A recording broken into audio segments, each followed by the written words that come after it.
Jeopardy's Ken Jennings has clapped back after a fan accused him of making a hosting error on Monday. The TV personality barbed back as gently as he can after someone tried correcting him about the show's set pieces.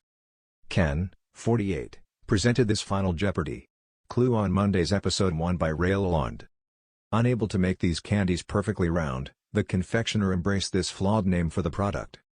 The correct response was Milk Duds, and contestant Andrew was incorrect with Hershey's Kisses, revealing his wager of $2,727 was a sweet sentiment, his wife and his special number. "Well, it knocked you down," Ken comforted the unvictorious player, "but she can still see it there on your podium." After the episode aired, a tough customer tweeted at Ken thinking the Jeopardy! Vet's verbiage was wrong and they were right.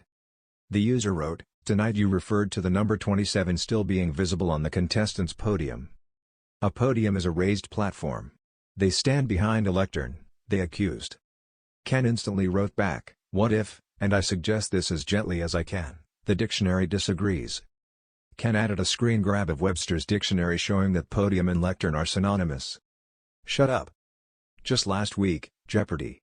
Shared a behind-the-scenes video of Ken talking about how hosting is compared to being a contestant.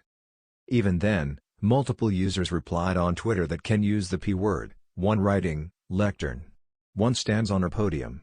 The piece of furniture one stands behind is a lectern. Where else but on a Jeopardy! Feed could I get away with being this pedantic? The Jeopardy! Podiums do have risers to stand on, and are called as much by the show, so it would seem like a moot point. The lectern versus podium debate has hilariously been on the board ever since Ken was a contestant, apparently, and he hasn't wavered on how he feels. On his personal website, an FAQ section reads, "They're lecterns, not podiums." Ken's response to this day is, which sits below the inquiry, "Shut up." Ken's 74-game run in 2004 resulted in $2.5 million, still the longest streak ever. He was a then 30-year-old software engineer who as a result changed the game he now hosts, proving super streaks were possible. 1 year earlier, longtime producer Harry Friedman lifted the 5-day win cap as before then, 5-day winners would bow out for the Tournament of Champions, and get a car. Over the summer, Ken and actress mayim Bialik, 46, were announced as the permanent replacements for the late, great Alex, who had hosted since 1984. Alex tragically passed away from pancreatic cancer at age 80 in 2020, leaving huge shoes to fill, and it took 2 years to officially fill them. The atmosphere was lively in the Jeopardy! Studio. Another taping day.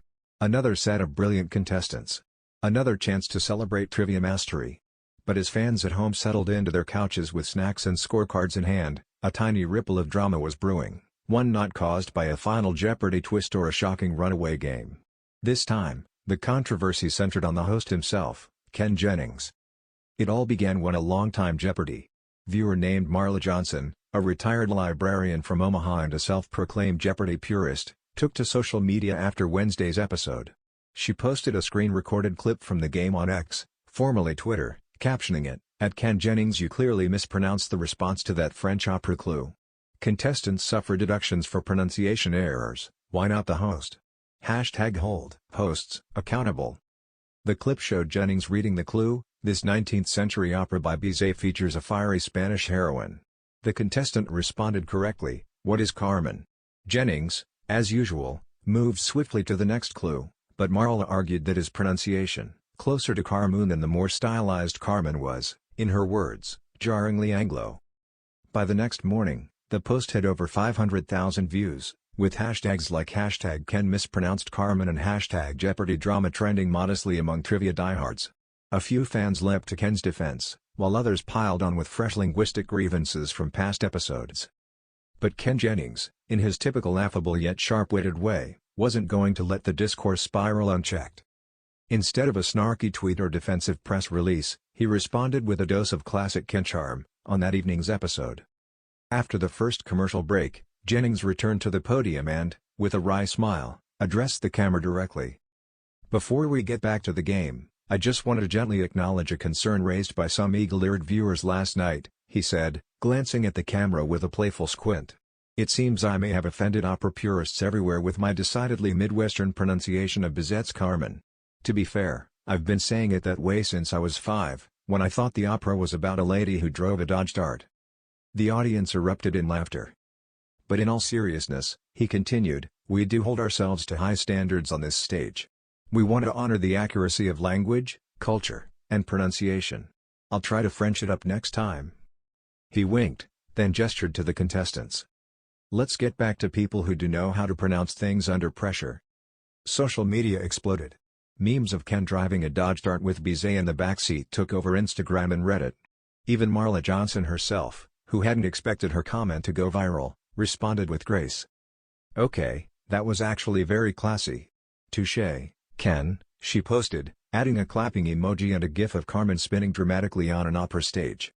Later that week, Jennings was a guest on the Inside Jeopardy! Podcast, where host Sarah Foss couldn't resist bringing up the mini-scandal. Ken, we have to talk about #Carmen Gate. Ken chuckled. Oh, Carmen Gate. The greatest pronunciation controversy since Trebek once said potpourri like he was hosting a Parisian perfume auction. Foss laughed, then asked more seriously whether he felt pressure to be flawless with every clue, especially in today's social media-fueled environment. Honestly? A little bit, Ken admitted. I think fans rightly hold Jeopardy! To a high standard. It's a show about precision. But part of what makes Jeopardy! Beautiful is that we're all human. Sometimes a word slips out a little off-key. And as long as we can laugh about it, learn from it, and keep things civil, I'm all for the feedback. The moment ended up sparking a broader conversation online about language, inclusivity, and how much cultural exactitude is expected of public figures. Some fans shared that they appreciated Jennings' humility and the way he handled the situation like a gentleman. Others suggested that moments like these were what made the show feel alive and evolving, rather than overly rehearsed or sterile. Behind the scenes, several past champions also weighed in. James Holzhauer, known for his sarcasm and wit, tweeted, I once said H instead of H during a taping and Alex didn't bat an eye. Relax, folks. This ain't opera. Amy Schneider posted more reflectively, hosting a show like Jeopardy! Is hard. I thought Ken's response was funny and thoughtful. Also, I've always said Carmoon. Should I issue an apology too? The controversy, such as it was, fizzled out by the weekend. But it left a lasting impression, not of a host who erred, but of a host who handled critique with grace, humor, and a dash of self-deprecation. And in a world where online call-outs often devolve into bitterness or trolling, Ken Jennings offered a masterclass in the gentle clapback, acknowledging fault, real or perceived, honoring the fans, and turning a would-be scandal into a shared inside joke.